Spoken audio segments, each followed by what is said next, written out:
திருப்பத்தூர் மாவட்டம் வாணியம்பாடியில் தனக்கு ஆதரவாக வாதாட மறுத்த வழக்கறிஞரை அரிவாளால் வெட்டிவிட்டு தப்பிச் சென்ற சரித்திர பதிவேடு குற்றவாளி கைது செய்யப்பட்டான்.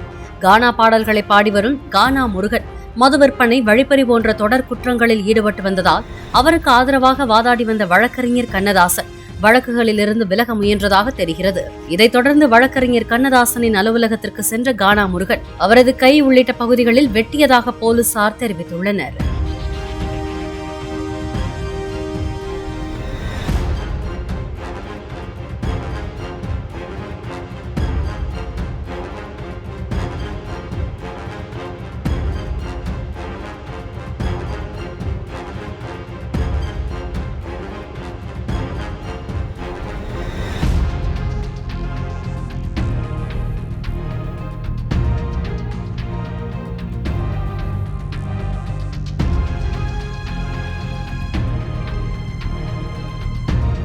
பிளே ஸ்டோர் மற்றும் ஆப் ஸ்டோரில் இருந்து பாலிமர் செயலியை QR கோடு மூலம் பதிவிறக்கம் செய்யுங்கள்.